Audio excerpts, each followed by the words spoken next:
تاج على راسه. نسأل الله سبحانه وتعالى التوفيق للجميع.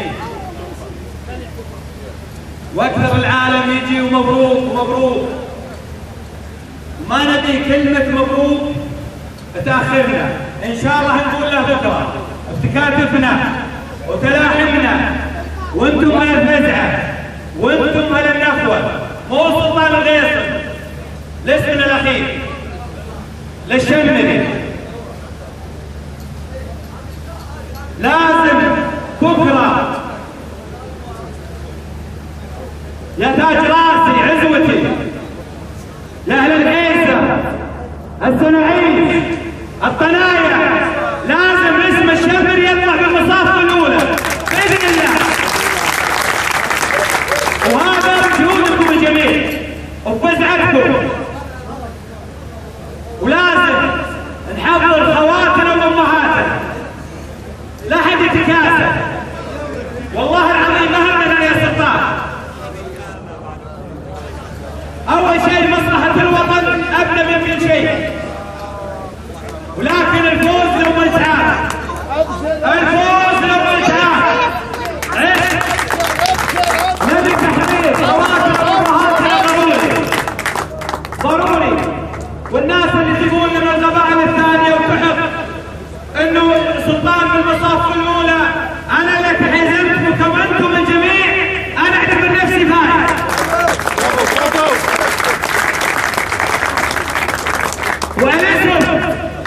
والاسم عزيز علينا، لازم نحافظ على اسمنا بالمصاف الاولى، لازم ما عقل اسم الشمري هزع الحدث دائما فوق. وعلينا يا اخواني بكره التحضير، لا تحضر للسلطان، حضر لاسم الشمري، حضر لاسم الشمري. انت السلطان اسم الشمري اذا ما تكاتفنا ووقفنا وقفه رجل صادره، وانا ولدكم ما طلعت عن شورى، طلعت من التشاوريه وبرضاء الجميع قدامك وانتم سند وتاج وحدان. بكره نبي نفرح الجميع باذن الله، نسال الله التوفيق والنجاح للجميع. واشكر جميع ابناء الدائره غير قبيلتي اللي وقفوا معي واللي راح يوقفون، لهم كل الشكر ولهم كل التقدير والاحترام.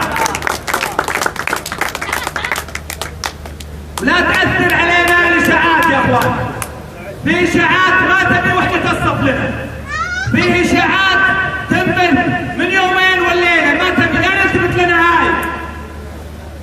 خلي اللي يسولف يسولف، عندنا هدف وبإذن الله بهالجهة الطيبة وبكم نصل للهدف بإذن الله. سعد، وأنا أوعدكم وأوعدكم وعد، وأنا مسؤول، مو وعد، أنا قلت مواعيد انتخابية.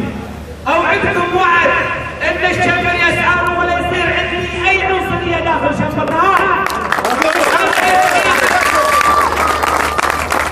أنا يسعر لمصلحة الوطن بالبداية.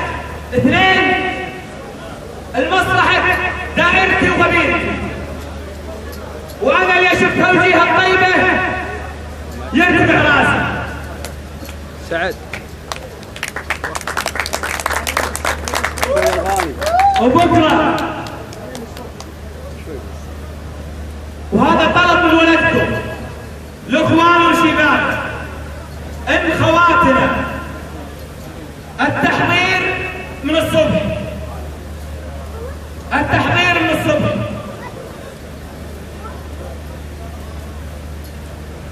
وبكره باذن الله عندنا فطور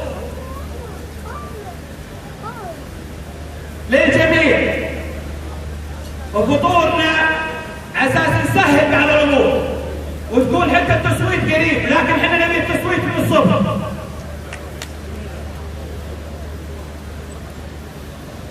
ولازم احنا تكلمنا وقلنا لازم لقبيلتنا يكون مكان، ما راح يجي هالمكان الا بنحن تكاتفنا. اي احد يعذر اللي ما جيتوا للديوانيه، لان الايام محدوده وانتم عارفين الضبط، شهر رمضان كريم ولا يمدينا بعض الديوانيات، واللي له خلاف مع السلطان انسى الخلاف، ما لك خلاف مع شباب، مع الشرق ما لك خلاف. نسأل الله سبحانه وتعالى التوفيق للجميع، وألف ألف ألف شكر لكم، وقفتكم حميتكم وفزعتكم تاج على راسي، وغير الله وجهكم الجميع. وأقول الكلام هذا مو عنصرية، مصلحة الكويت رقم واحد والدائرة وانتم حساب، وأنا ما راح أذكر شيء نهائي عن أي أحد إلا شيء مو بيدي، ولكم ألف شكر الجميع.